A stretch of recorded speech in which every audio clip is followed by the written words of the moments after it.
Saludos. Comenzamos ahora el que será el último vídeo de la función de nutrición, pero no el último vídeo de la unidad didáctica 2. En este caso hablaremos del sistema excretor. En el interior de todo ser vivo ocurren una serie de reacciones químicas. Para que estas reacciones químicas ocurran, necesitamos unas materias primas, unas sustancias que transformar mediante reacciones químicas para obtener aquello que sea necesario. Estas sustancias pueden venir tanto de la respiración, en cuyo caso sabemos obviamente que lo que estamos obteniendo es el oxígeno, como hemos mencionado en el vídeo del sistema respiratorio, o de la alimentación, en cuyo caso estamos hablando de los nutrientes que percibimos de la alimentación, que como sabemos son los glúcidos, lípidos, proteínas, vitaminas, sales minerales y agua. Estas sustancias que obtenemos tanto de la respiración como de la alimentación las introducimos en nuestro cuerpo para producir una serie de reacciones químicas. Estas reacciones químicas dan lugar, en principio, a una serie de desechos. Unos desechos que es aquello que sobra o aquellos subproductos que no son útiles o que incluso son tóxicos para nuestro cuerpo. En el caso del oxígeno sabemos que es el CO2 y en el caso de la alimentación pues otra serie de sustancias en las que no vamos a entrar ahora. Pero, evidentemente, lo que nosotros queremos conseguir con estas reacciones químicas no son estos desechos, sino mantener la vida del organismo. Estas sustancias son imprescindibles para mantener la vida. Por eso, estas sustancias las llamamos nutrientes y llamamos nutrición a la capacidad que tiene todo organismo de captar sustancias del medio ambiente para mantener la vida. Estas reacciones químicas que nos permiten mantener la vida es lo que conocemos como metabolismo. Y el sistema excretor se encarga de la expulsión de los desechos al exterior. Por tanto, ahora que podemos hablar del aparato excretor, ya vamos a tener el conjunto de toda la información que teníamos en esta imagen que vimos en vídeos anteriores. Empezamos hablando del aparato digestivo, que capta una serie de sustancias del exterior a la que llamamos nutrientes y las envía al aparato circulatorio. Del mismo modo, el aparato respiratorio capta una serie de sustancias, en concreto el oxígeno, y lo envía al aparato circulatorio. El aparato circulatorio distribuye esas sustancias, esos nutrientes y ese oxígeno a todas las células del cuerpo, incluyendo en esta distribución a todas las células de los sistemas de los que estamos hablando. Una vez que las células, por su propio metabolismo, realizan todas las reacciones químicas de las que hablamos anteriormente y obtienen las sustancias que necesitan para mantener la vida, los restos, el CO2, el agua y otra serie de desechos vuelven al sistema circulatorio. Y el sistema circulatorio lleva todas esas sustancias al sistema excretor, en el que están los pulmones, que expulsan dióxido de carbono y vapor de agua, y el sistema excretor, que expulsa todos los desechos y una gran cantidad de agua. De esta forma tenemos la función de nutrición completa y podemos ver, como decíamos en todos los vídeos anteriores, cómo el cuerpo humano y cualquier organismo vivo en general se mantiene vivo gracias a la coordinación de todos sus aparatos y sistemas y por lo tanto de todas las células, cada uno haciendo su función. Simplificando, podemos decir que las sustancias de desecho que tenemos que expulsar al exterior las dividimos en dos grupos. Por un lado, el CO2 y por otro lado, compuestos nitrogenados y otras sustancias. El CO2, como ya hemos comentado anteriormente, se expulsa gracias a los pulmones. Y los compuestos nitrogenados y otras sustancias se expulsan gracias al aparato excretor, en el que veremos la función importantísima que tienen los riñones, y gracias al sudor, gracias a las glándulas sudoríparas que se encargarán de expulsar sustancias al exterior al mismo tiempo que hacen su función, que es mantener la temperatura del cuerpo. Pero nos vamos a centrar solo en la función excretora.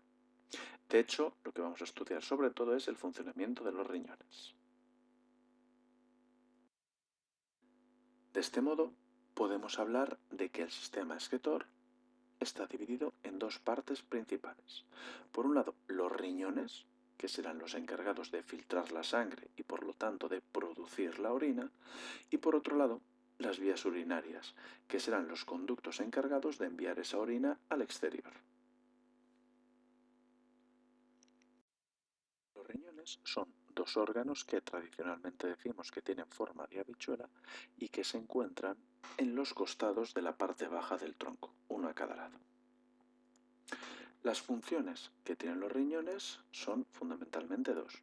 Por un lado, filtrar las sustancias de la sangre para dejar la sangre limpia y por otro lado, reabsorber para recuperar algunas de esas sustancias que hemos filtrado y controlar de esta forma, como veremos un poco más adelante, la cantidad de esas sustancias dentro de nuestro cuerpo.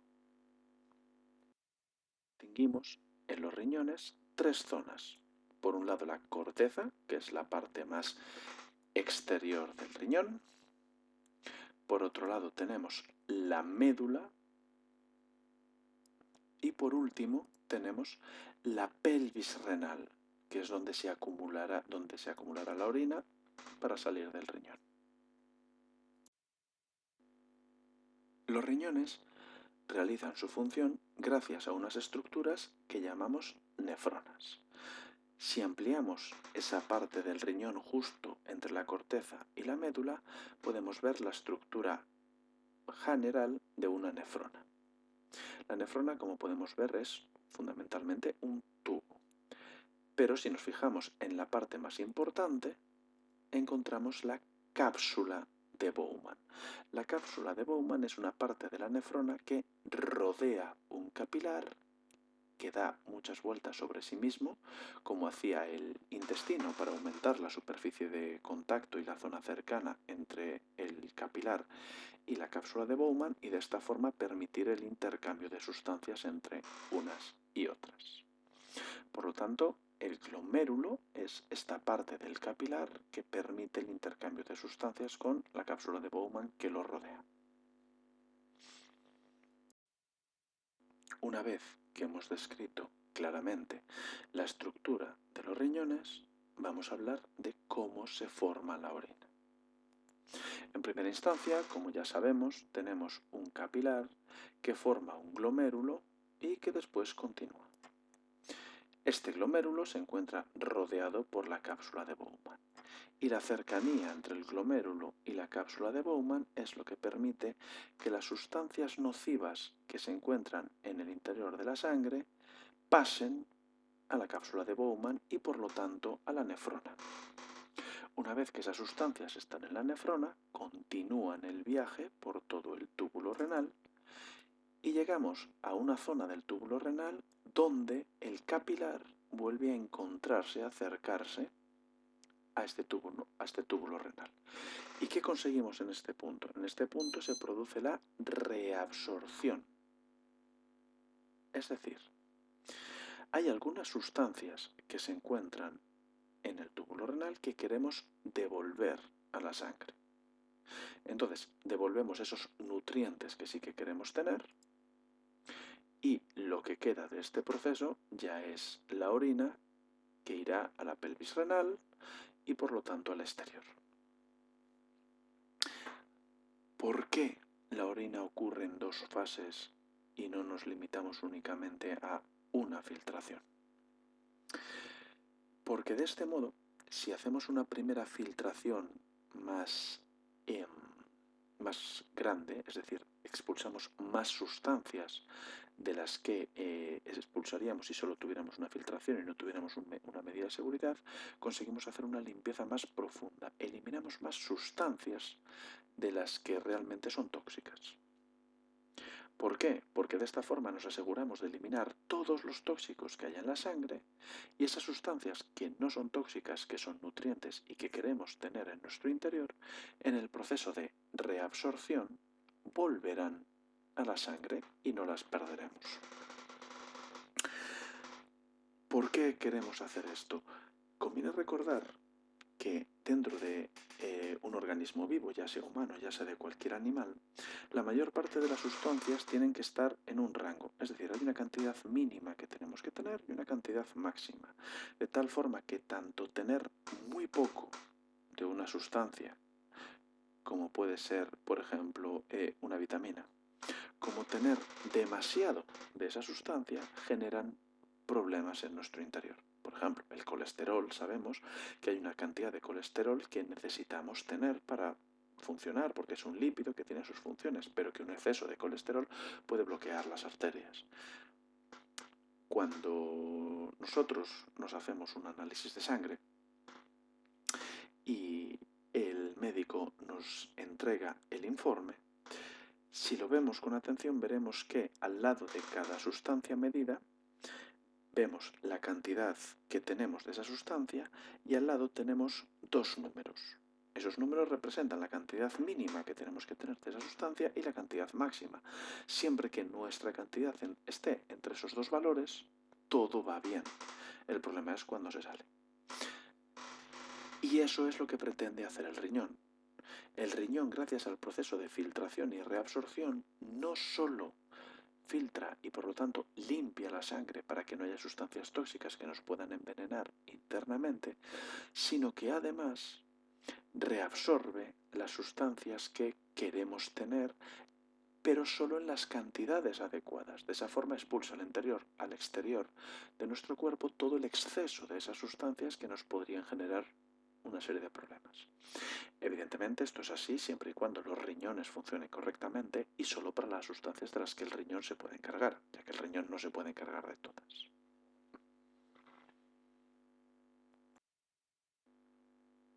Bien, pues una vez que hemos visto cómo funcionan los riñones y la estructura que tiene, vamos a hablar de las vías urinarias. Una vez que la orina se ha filtrado en los riñones y toda esa orina que se va formando se junta en la pelvis renal desemboca en los uréteres, que son unos tubos que simplemente se encargan de enviar la orina hasta la vejiga. En la vejiga, la orina se acumula hasta que hay una cierta cantidad y entonces la vejiga da aviso al cerebro de aquí hay un exceso de orina, hay que expulsarla al exterior. En ese momento, el cerebro da la orden de que la orina pase a la uretra y de la uretra al exterior.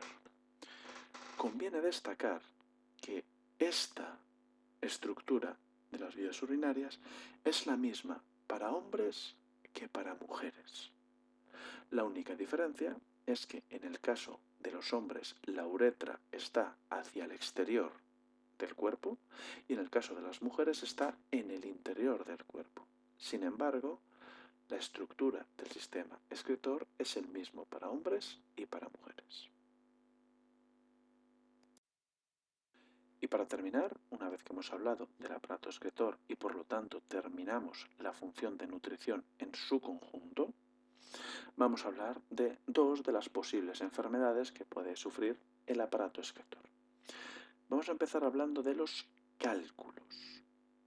Como hablábamos de los cálculos biliares, los cálculos son pequeñas piedras que se forman en el interior de nuestro organismo.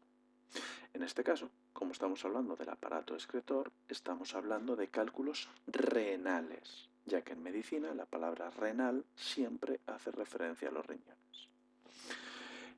Estas piedras que podemos ver en la imagen pueden llegar a ser bastante grandes. Aquí tenemos una piedra que mide medio centímetro de largo y además tienden a tener aristas y bordes puntiagudos. Eso hace que sean tremendamente dolorosas tanto en el riñón como en el proceso de expulsarlas al exterior a través de la uretra. La insuficiencia renal es una enfermedad que consiste en que los riñones no funcionan correctamente. No filtran bien, no son capaces, hay un deterioro en las nefronas, el motivo que sea. Insuficiencia en medicina siempre hace referencia a que un órgano o un sistema no funciona correctamente, no es suficiente para cumplir su función, y renal, como hemos dicho, se refiere al riñón. Si tus riñones no funcionan correctamente, tu sangre no se limpia. Y si tu sangre no se limpia, acumula una serie de tóxicos que al final te acabarán matando. Por ello, la gente que sufre de insuficiencia renal se tiene que someter a un proceso que se llama diálisis. El concepto de la diálisis es muy sencillo. Si los riñones no pueden filtrar la sangre, vamos a sacar la sangre, limpiarla y volverla a meter dentro. Evidentemente, el sistema físico que realiza esa filtración, las máquinas que hacen esa filtración y todo el procedimiento es un procedimiento que es uno de los logros de la medicina, ya que consiste en sacar la sangre, limpiarla y volverla a introducir en el cuerpo mientras ese cuerpo sigue funcionando. Entonces, en realidad es un procedimiento que más que nada es incómodo, porque una persona que sufre de diálisis puede tener que ir al hospital 3 o 4 veces por semana y pasar sesiones de diálisis en función de cómo funcionen sus riñones, de 2, 3, 5 horas sentado esperando a que esa sangre se filtre. Por lo tanto, hay que cuidar los riñones. Y para ello, sobre todo lo que es más importante, además de tener una buena alimentación, vida sana, que eso es general de todo, pero sobre todo para los riñones es vigilar el agua.